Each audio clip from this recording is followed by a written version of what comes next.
Disturbing dream. We are a happy family of 5 members in my family. My grandmother, my grandfather, my mother, my father, and me. I am 7 years old, the only child in my family, and that's why I used to get a lot of love from all people. I was a curious and adventurous child. Since childhood, I have fond of exploring different things.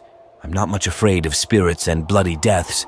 Perhaps this was the reason that I used to come to my grandmother at night, and she used to tell me creepy stories often in her free time, and she also knew about my weirdest interest. That's why I used to listen to such a horror story after, stubbornly. I used to live with my grandparents all day, but at night I had to sleep with my parents, but after my brother was born, I had to do some adjustment. I had to do it, and now I used to sleep with my grandparent. I was a little unhappy about this, but along with that, I am excited, also sad, because now I will not be able to sleep with my parents, and excited because for me, it was going to be a new experience. Now, for the first time, I had to sleep separately from my parent. After having dinner, it was 11 o'clock in the night, and there was no option to sleep, but my grandmother made me happy because she said that she would tell me a lot of stories. Then my grandmother started telling me stories by putting my head on her lap. And I did not even know when I was asleep after listening to the story. When my eyes opened, then the sun was getting light on my face. I felt that sunlight would be coming from the window in my grandparents' room. But when my eyes opened, there was a little change from that light. Then I came to know that I am not sitting in the middle of my grandparents, but in the middle of a railway station. How did I come here? I slept with my grandmother. Is this a dream in my mind? I was continuously slapping myself again and again to make me wake up, but I was completely trapped in my dream, so I calmed down myself and noticed my surrounding. It was as if it used to be from 1960 to 1970. The platform was built on British architecture. There was also a big clock tower, but I did not see any time in that tower. When I noticed myself, I wore a suit with a coat over it. I had some luggage, and I do not know why I could feel myself heavy. Like I have the body of an adult lady, and like I am in my future, I am not able to understand what I should do now. Because no end of the platform was seen. There was no one other than me. There were no other living, even not birds. There was so much peace that even the sound of wind was heard, and every single breeze used to send shivers down my spine.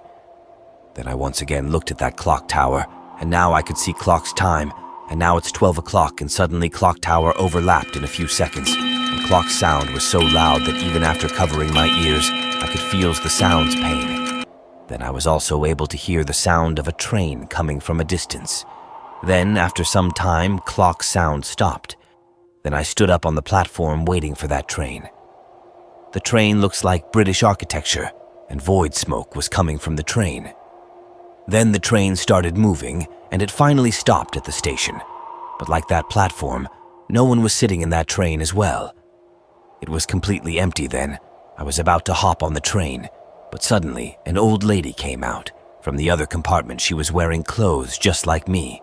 Same blazer, same dress, even the same color, but except her hat, which was covering her whole face.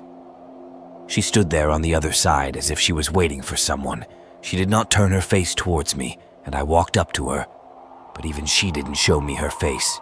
Even I don't know where this train goes or where to go, but I asked her, "Lady, can this train take me to my destination?" I do not remember which place I had named, but I remember so that she slowly nodded her head and started looking down. I even could not see her face, and after doing this, she was going outside from the platform. I thanked her and turned to my compartment. I don't know why, but my compartment seemed far away, so I started walking towards it, and suddenly I felt someone's footsteps like someone is following. But there was no one on that platform, and I also saw that lady going out. I kept moving forward without looking back in my compartment, like it was getting away and away from me. I started making my speed more and more faster, but as I gets faster, that footsteps also gets faster than me. They were still following me. Then finally I stopped. And as soon as I stopped, those footsteps were also stopped. I wanted to look back, but don't know why my body was not in my control. But then I felt a cold breath on my shoulder. I was feeling that someone was behind my ear. Then a creepy voice whispered in my ear.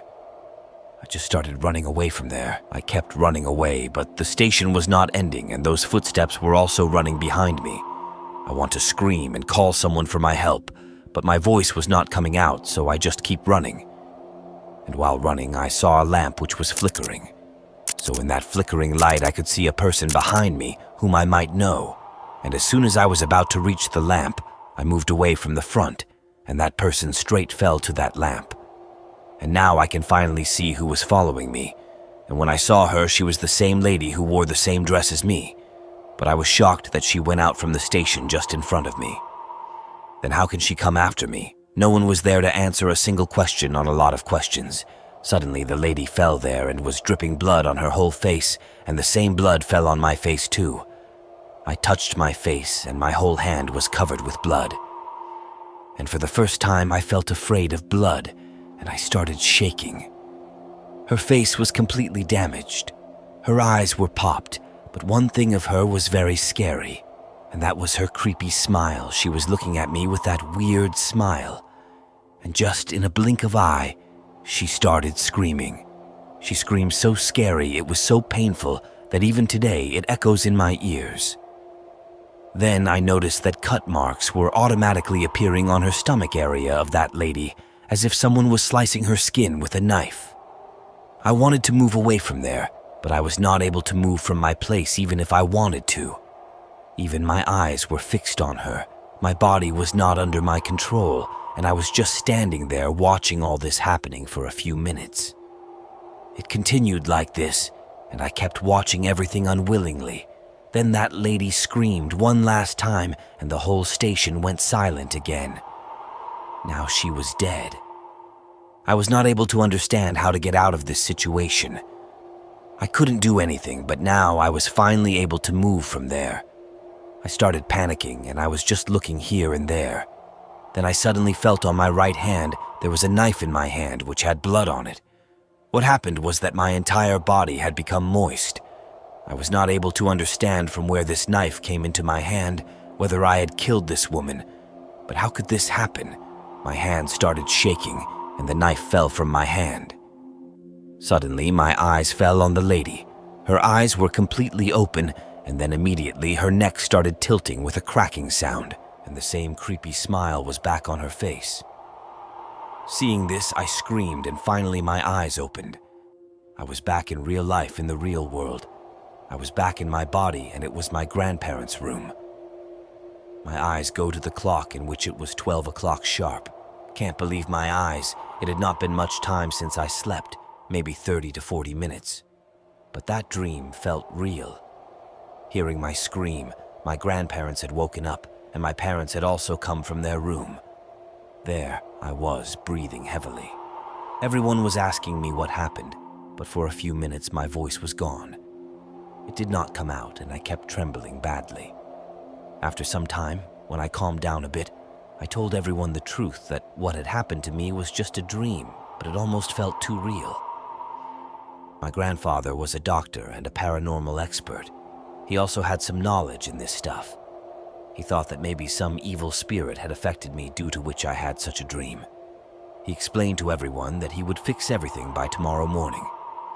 My grandfather had handled such cases before too, about which my grandmother used to narrate stories. That's why everyone went to sleep. But there was no sleep in my eyes at all. Now, as soon as I closed my eyes, I started seeing all those things again. I spent the whole night just thinking about myself. I lay near my grandmother holding her and kept waiting for the morning to come. At 5 o'clock in the morning, my grandfather went out to buy some things. I don't remember what things he had brought, but as soon as he came back, he saw me sitting in front of him. He asked me to sit quietly, and he started making medicine to reduce the effect of the evil eye. His entire process went on for almost 30 minutes, and as he continued reading my mind, I started feeling relieved.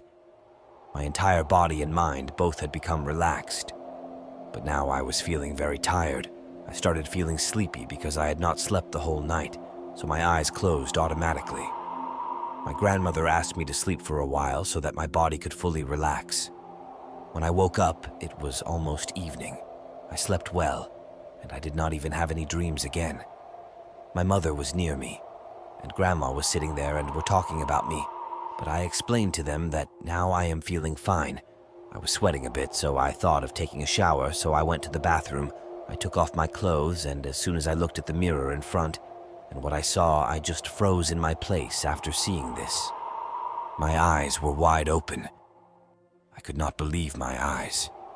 There were cut marks all over my stomach, the same marks which were on the same side of that lady in my dreams last night. I didn't feel any pain, nor were they fresh cuts. They looked like marks, like healed cuts. I quickly wore my clothes and ran out of the bathroom to show the marks to my mother and grandmother. They too were shocked to see this thing. Called my father immediately, and even my grandfather could not understand what was happening. After coming home, my father immediately took me to the doctors, but no one could tell the reason behind these marks. We tried everything, but we never found out the reason for those marks. No medicines, nothing worked on them until today. I have that mark on my body in the exact same condition as it was so many years ago. There is no answer to these things. Since that night, I have never had such a dream again. My life has moved on, but there are still some questions whose answers I want to know. Did my dream have any meaning, and was it trying to warn me about my future?